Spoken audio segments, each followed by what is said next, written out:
and this is now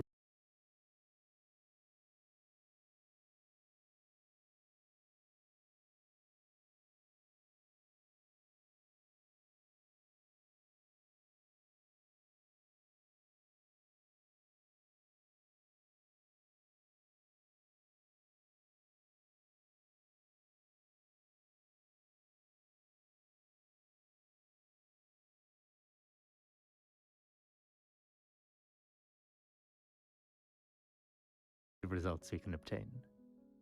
So rather than what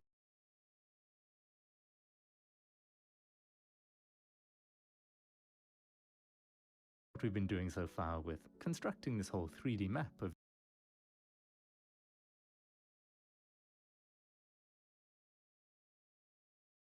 the fluid density, this approach works much more simply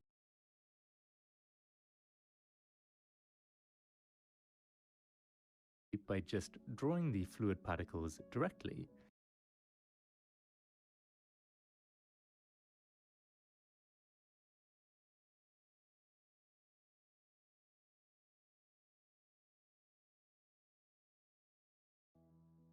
Alright, so I have been working on this new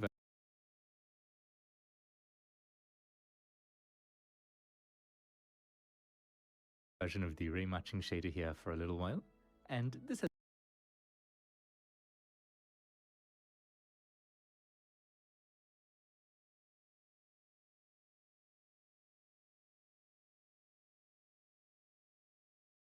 has a loop for the number of refractions and reflections that we want to resolve. Each iteration, it starts by matching along until it finds the next surface, which is to say the next boundary between air and fluid, and we then reduce this transmittance value based on how much light is lost along that journey. Next, we calculate the directions of reflection and refraction, as well as what proportion of light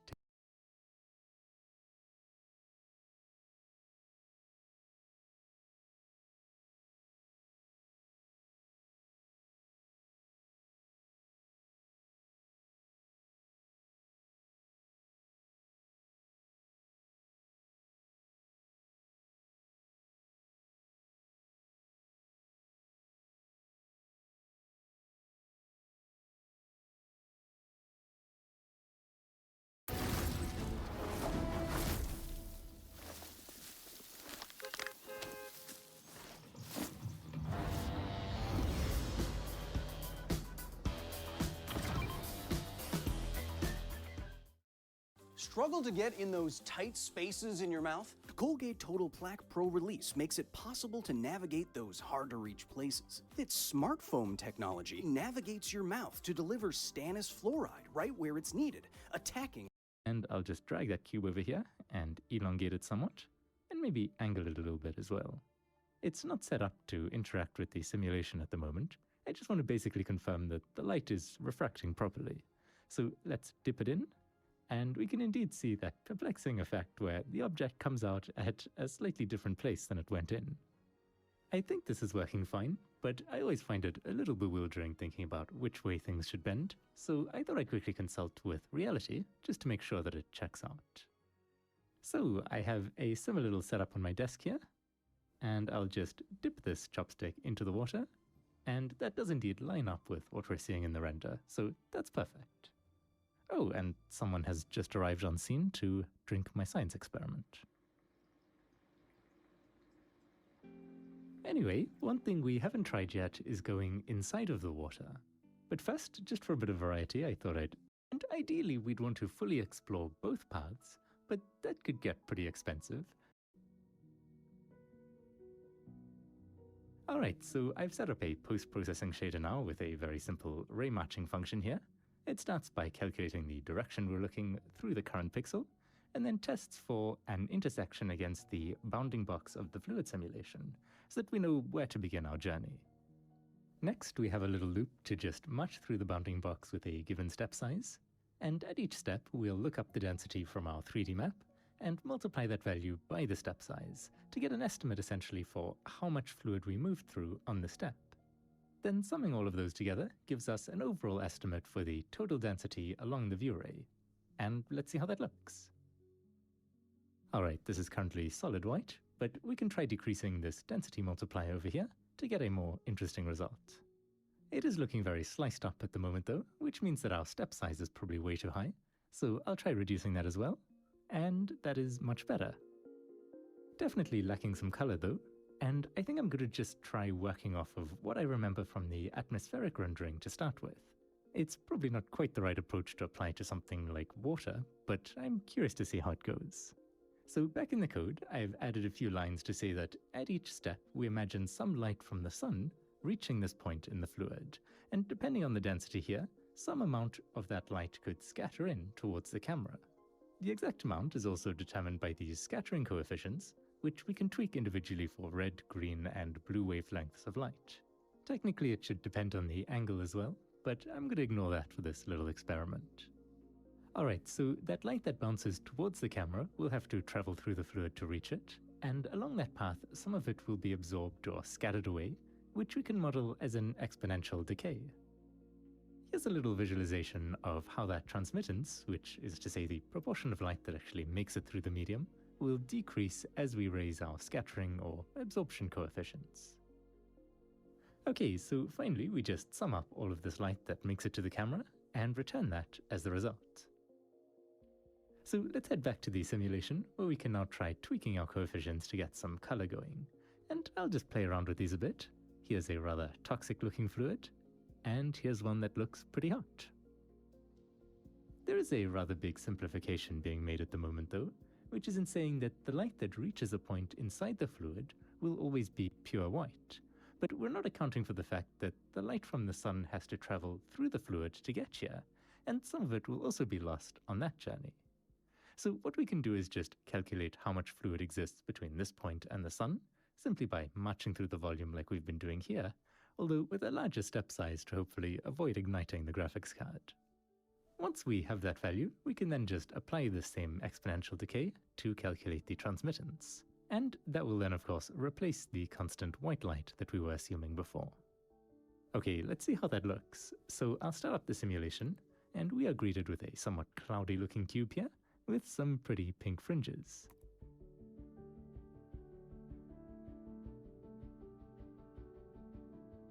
I think that's looking pretty weird, but also kinda cool. And I'm going to restart this quickly, because I'm curious to see how it looks from below. Alright, I want to try playing around with the colors again, so I've reset the coefficients, and let's slow down time so that we can mess about a bit here. And start maybe by increasing the scattering of red light. We can see how the thin fringes of the fluid have turned somewhat reddish, as more of that wavelength scatters in towards the camera. But higher scattering also means that more red light is lost, of course, and so when it has to travel further through the fluid, we can see how we mostly end up with just a bit of blue and green shining through there. Anyway, I'll continue playing around with these values a bit, and I do think this looks quite interesting with a very ethereal, misty sort of feeling to it. But it obviously doesn't really resemble a typical fluid like water, for instance. If we want to start moving more in that direction, I suppose rather than having light scattering around all over the place, we should focus more just on how it reflects and refracts. So say we have some light traveling through the air and into a pool of water. For reasons that I'd like to properly understand someday, the light moves slowly in water, causing a little change in its direction, which is of course what we call refraction. We're not seeing that change at the moment though, because I haven't implemented it yet. For that, we're going to need to pull up Snell's law, which tells us to consider two angles here relative to the surface normal, the angle of incidence, and the unknown angle of refraction. According to Snellius and others before him, the sine of that unknown angle is equal to the sine of the incoming angle multiplied by how fast the light travels in water versus how fast it travels in air. Alright, so I've just written up some very inefficient code for this here, which takes in the direction of the light and the surface normal, along with the two speed values, and then converts the vectors into angles, solves that equation to get the angle of refraction, and then converts that angle back into a direction. If we now plug in the appropriate speed values, roughly 299 million meters per second for light traveling through air, and about 225 million for light traveling in water, we can see how the beam of light is now bent towards the normal as it's forced to slow down. I ended up replacing these speeds with indices of refraction, by the way, which is just the ratio of light speed in a vacuum to its speed in a particular medium, just because the numbers are a bit more friendly to play with then. Also, my horrible little refraction function was bothering me, so I looked up a more elegant and efficient way of implementing it that works in 3 dimensions. Okay, now we've seen light going from air to water, but let's have a quick look at the other way around as well. And in this case, since the light speeds up when it exits the water, we can see how the beam is bent away from the normal. In fact, at a certain point it will bend away so much that it exceeds 90 degrees, and the light will no longer be refracted at all, and instead be totally reflected. Reflections are nice and easy, we just need the angle of incidence to be the same as the angle of reflection. But it does seem a bit bizarre to have this abrupt jump in the direction of the light. And indeed, we're still missing one piece of the puzzle, which is the Fresnel equations. Once again, I don't understand the underlying physics of this stuff very well, unfortunately, but for now I've simply copied out the maths here, which describes how surfaces become more reflective as you look at them from more of a grazing angle.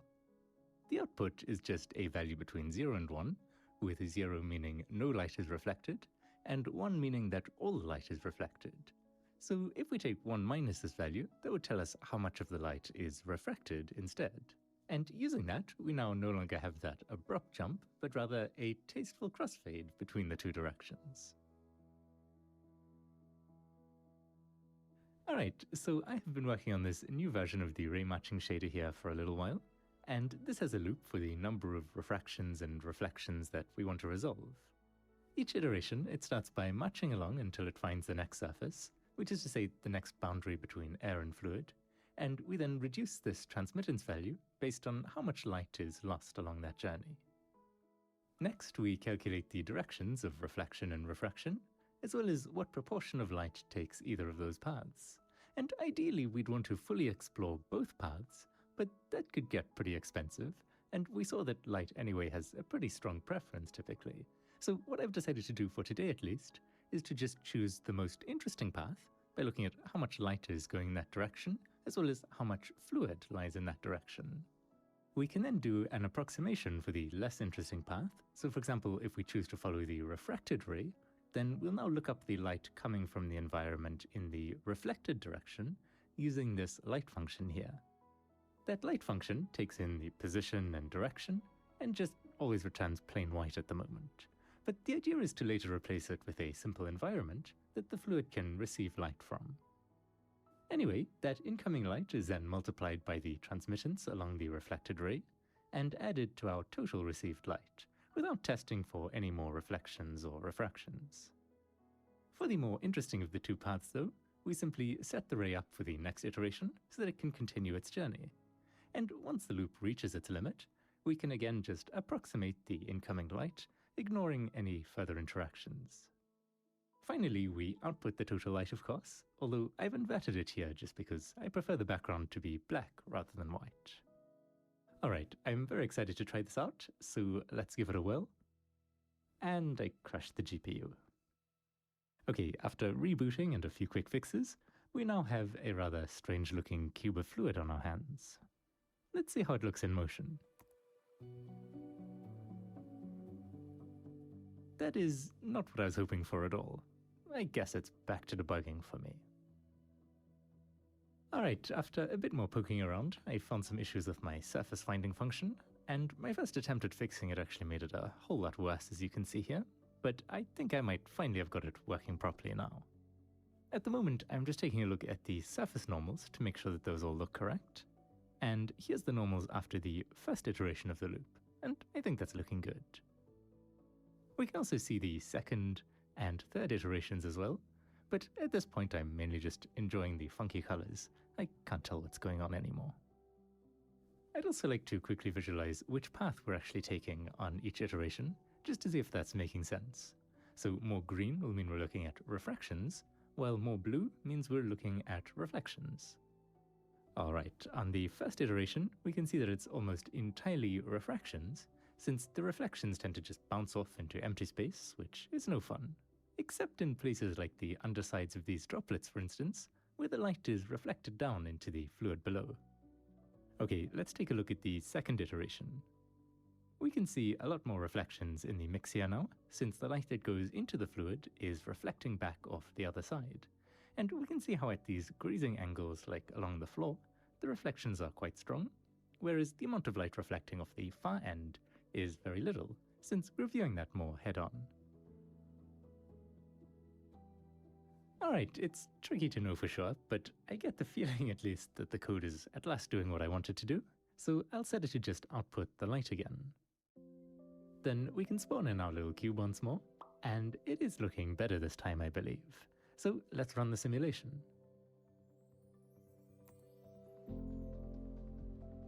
Okay, that is definitely a big improvement. Let's have a look from another angle, and I'll slow it down a touch so that we can see the details a bit better. Now, I'm curious to try changing the refraction index of our fluid, so let's bring it down so it's almost the same as air, and then try increasing it. Alright, that's fun to play with. And then I'd also like to mess around with the colors a bit. I think one thing that's bothering me slightly is the size of these droplets here in the middle. I suspect it'd look better if they were smaller, so I'm going to try changing the density offset value. Hang on, wrong direction. We can't go too far because everything will just disappear, of course, but that's maybe now a little better at least. Okay, so this is looking interesting already, but as I mentioned before, I'd like to make just a super simple test environment so that the fluid actually has something around it to pick up some color from.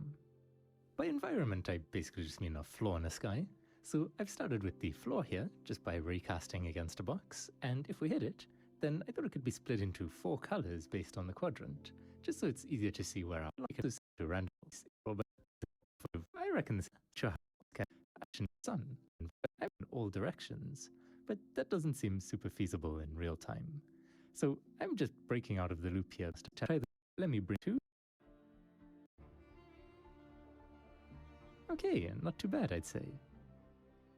I want to try running this again, but this time I'll slow it down, and we can zoom in and just take. Let's see, things should bend. So I thought it's fine. You can see similar little, and that's something of created.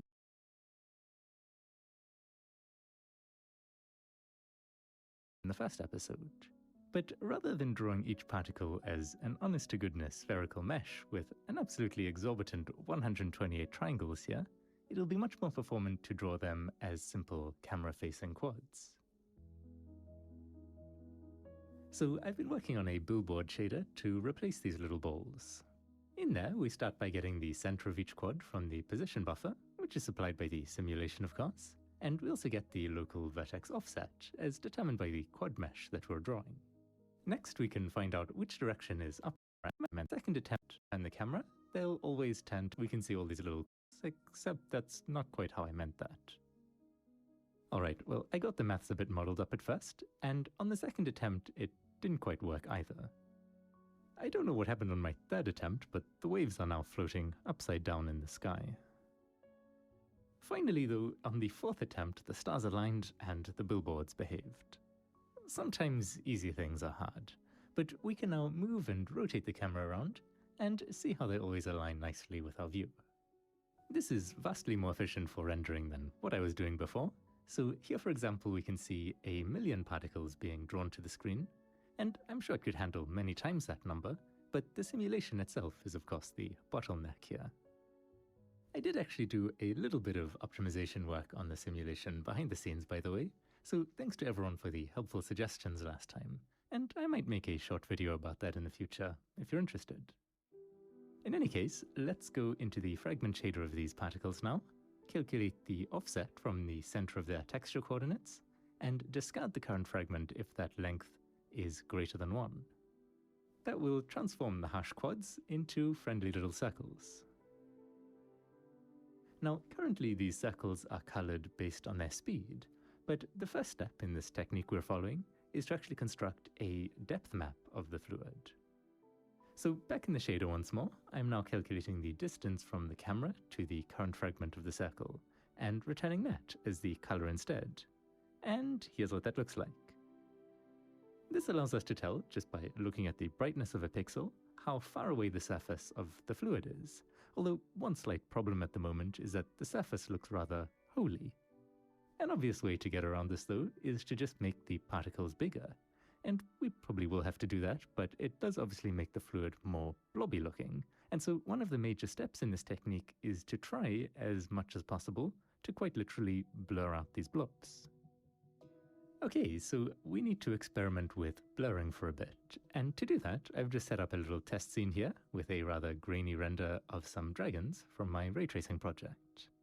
Now, the simplest blur we could do is a box blur, in which we just loop over a bunch of pixels in a box appearance.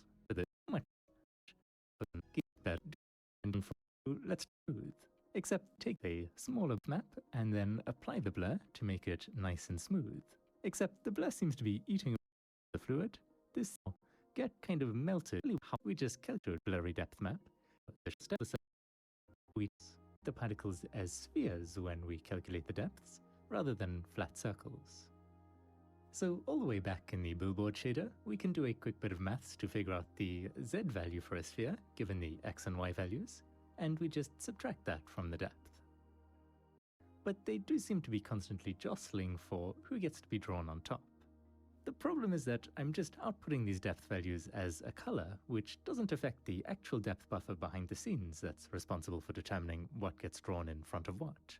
So we need to express our deep desire here to write to that buffer, and we'll then be granted permission to set the value over here. Okay, hopefully that will fix our problem, and that is very much not fixed our problem. I am remembering now though that the engine's depth buffer is both non-linear and also reversed on many platforms, which is probably why this has turned out so strangely. Rummaging around online though, I came across this little helper function for converting that linear depth into whatever exactly the engine is expecting.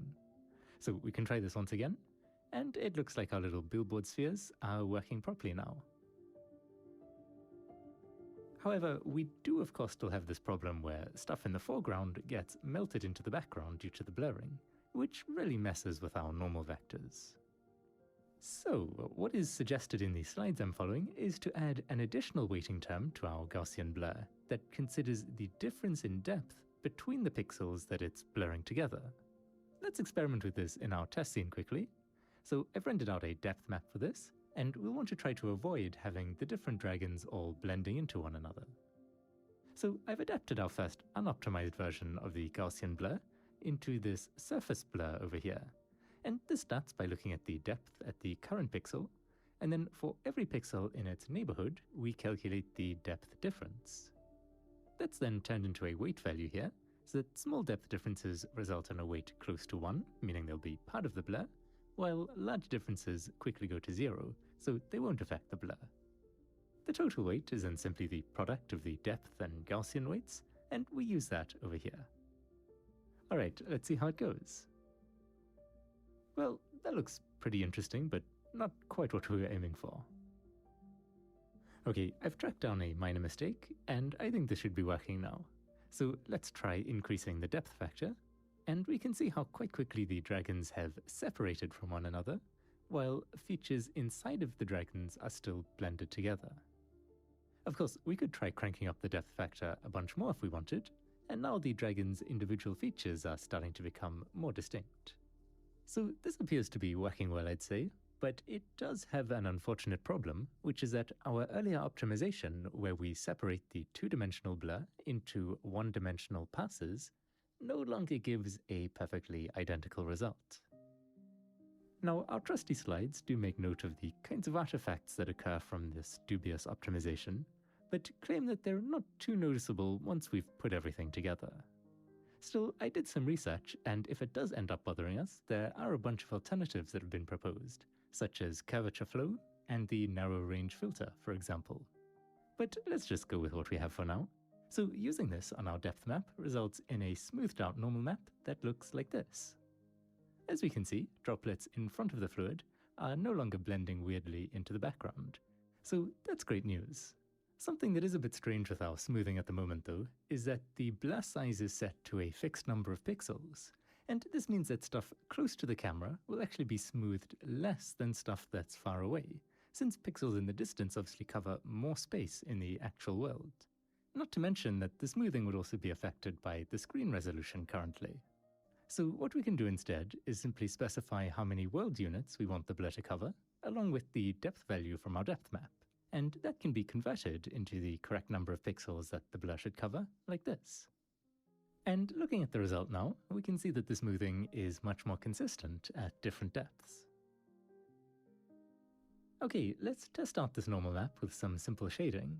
So we can just take the dot product of the normal and the direction towards the light source, and then to remove harsh shadows we can remap this to be in the range 0 to 1, and add in some extra environment light perhaps. And here's how that's looking.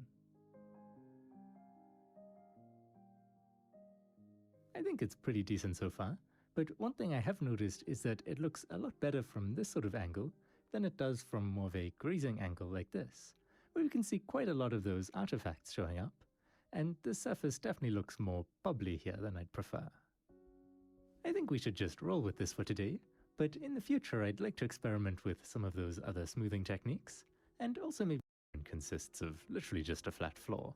So all we need to do is render the thickness map again, although now from the point of view of the light source, and using an orthographic projection since we're...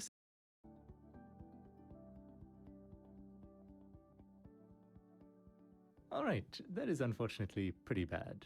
So I've been making probably white particles, by the way, and I quickly want to try running this again, but with those numbers both doubled.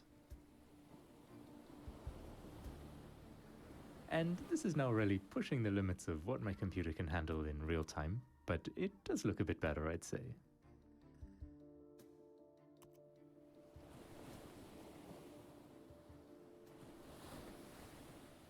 So I'd say I'm pretty happy with the start we've made here today, but there is certainly plenty of room for improvement in all aspects of the rendering, not to mention the simulation itself.